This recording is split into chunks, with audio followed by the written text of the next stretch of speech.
que é a carta do Carlos A. Júnior. O senhor já foi comunista. Que acontecimento serviu para precipitar aquele estalo e fazer com que o senhor chegasse à conclusão que o comunismo não era a saída? Muito bem. Essa é uma história muito complicada, mas o primeiro sinal de que aquilo não prestava, eu obtive já praticamente no primeiro mês, né, de participação no Partido Comunista. Note bem que dentro do partido eu era peixe pequeno, eu era o que eles chamavam tarefeiro. Tarefeiro é o sujeito que só obedece ordem e não discute, né? Mas acontece que o próprio sujeito que me cooptou para entrar no partido, o sujeito me cooptou, nós entramos, havia uma base comunista ali na Folha de São Paulo, nós tínhamos nossas reuniões, nossas atividades, mas logo em seguida aparece um sujeito muito sinistro do comitê estadual, dizendo o seguinte, dizendo, olha, o companheiro fulano de tal, ele arrumou uma amante que nós temos razões para suspeitar que seja agente do DOPS.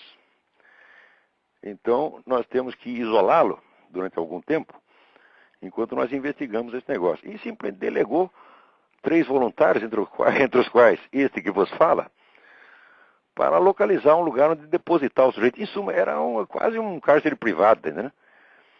E, naturalmente, não fui eu que achei, mas um dos 3 acabou achando um barraco numa favela, que eu lembro que você andava até o zoológico de São Paulo, depois andava mais outro tanto e mais outro tanto. É um lugar que eu nunca mais conseguiria achar. E depositamos o sujeito lá, e de vez em quando íamos lá levar cigarro para o sujeito. Eu sei que passou um tempo, né, daí eu fui desligado dessa missão e esqueci o assunto. Daí estou eu um dia lá nessa época eu trabalhava no jornal Notícias Populares, que é jornal sangrento, que pertencia à Folha de São Paulo. E estou eu lá sentadinho e escuto 2 companheiros do partido, um dizendo para o outro assim, sabe quem estava aí na portaria? Aquele filho da puta do fulano de tal, que era justamente aquele que me havia convidado para entrar no partido. Nós não deixamos nem entrar no edifício. Em suma, o sujeito, por uma suspeita que ela jamais se confirmou, ele tinha sido excluído não somente do partido, mas excluído da profissão. Passa mais um tempo, estou eu lá tomando um cafezinho num bar na frente da Folha de São Paulo, e entra o sujeito magro, barbudo, esfarrapado, um verdadeiro mendigo. E vem falar comigo. E eu, como bom militante, leal ao partido, virei as costas. O cara não quis nem conversar com ele.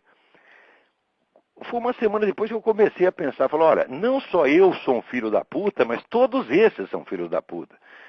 Quer dizer, isso aqui é um ambiente de uma moralidade baixíssima, no fundo, tão ou mais repressivo do que aquela ditadura que ele condena. E eles vivem se queixando de que são excluídos e são, como é que se diz, escorraçados da sociedade, mas eles fazem isso com uma técnica e fazem com uma satisfação sádica enorme. Esse foi o episódio que me botou a cabeça para funcionar. Mas mesmo assim, eu sou muito burro. Eu levei muitos anos ainda para tirar a conclusão, porque mesmo depois que eu me afastei do partido, eu estava envolvido naquela atmosfera esquerdista que domina a imprensa, dominava já naquela época. A imprensa inteirinha era esquerdista. Havia ainda naquela época articulistas de direita importantes. Eu me lembro, por exemplo, do Lenildo Tabosa Pessoa, que trabalhava no Jornal da Tarde. Escrevia uns artigos muito bons no Jornal da Tarde. E eu me lembro que o Lenildo era odiado pela redação inteira, pelo simples fato de ser direitista. O único direitista que não era odiado, que eu me lembro, era o Carlinhos Brickman, que era um sujeito gordo, tamanho de uma porta na altura e na largura. E que era um sujeito tão simpático que ninguém conseguia ficar com raiva dele. Então o perdoavam por ser direitista e até malufista, parece que se dizia. Mas, em geral, a atitude das redações contra pessoas conservadoras era extremamente hostil. Isto já no tempo da ditadura, tá certo? Então a gente, envolvido nessa atmosfera de esquerdismo geral, ainda levei muitos anos para chegar às conclusões. Acho que foi só uns 5 ou 6 anos depois desse episódio que eu decidi que estava na hora de começar a ler livros direitistas, porque até então eu tinha me intoxicado do manual de marxismo-leninismo da Academia de Ciências da União Soviética, das obras do Caio Prado Júnior, né, das obras do Georg Lukács, e havia dois autores de muito sucesso na nova esquerda, na época, que eram Paul Baran e Paul Sweezy, os dois. Enfim, tinha uma infinidade de livros comunistas. As obras de Lenin eu li um bocado nesse período. Ou seja, tinha passado 7 anos me intoxicando de comunismo, e daí me deu o estalo. Falei, pô, mas por que eu não leio os caras do outro lado também? Daí que eu comecei a ler alguns pensadores conservadores na medida em que os encontrava. Porque você veja, esse pensamento conservador, ele é tão excluído no Brasil que você tem dificuldade até de saber quais são os autores.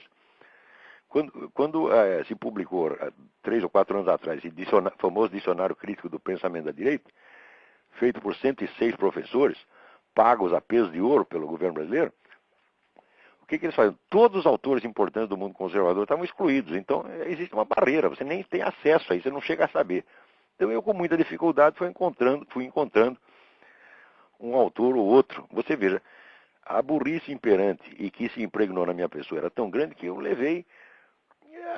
20 anos depois é que eu fui ler, por exemplo, Russell Kirk, que era vamos dizer, o grande teórico, inspirador aqui da ala conservadora do Partido Republicano. Mas na época eu li, por exemplo, o Ortega y Gasset, eu li o Joseph de Maistre, eu li o que havia ao alcance. Né? E aos poucos fui vendo que não eram os monstros que se diziam, que ao contrário. Monstro era Georg Lukács, que vivia puxando o saco de Stalin, mudava de ideia sempre que o Stalin mandava, assim por diante. E foi isso que foi mudando gradativamente a minha posição. Eu não consigo nem datar, né, o dia em que, vamos dizer, realmente eu rompi com o esquerdismo inteiro, mas foi gradativo, porque eu lembro que até uns 10 anos atrás eu ainda tinha algum respeito intelectual por autores de esquerda. Hoje não tenho mais respeito nenhum, porque vejo que não merecem. Dizer que Marx é um vigarista é pouco. Marx é um charlatão integral. Tudo que esse homem escreve é falsificado, cada linha.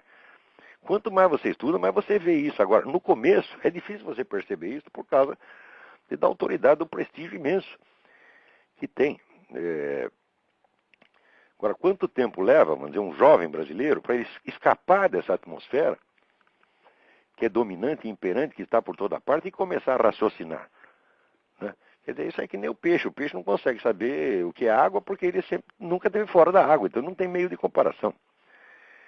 Isso, para um estudante brasileiro, é um dos maiores desafios.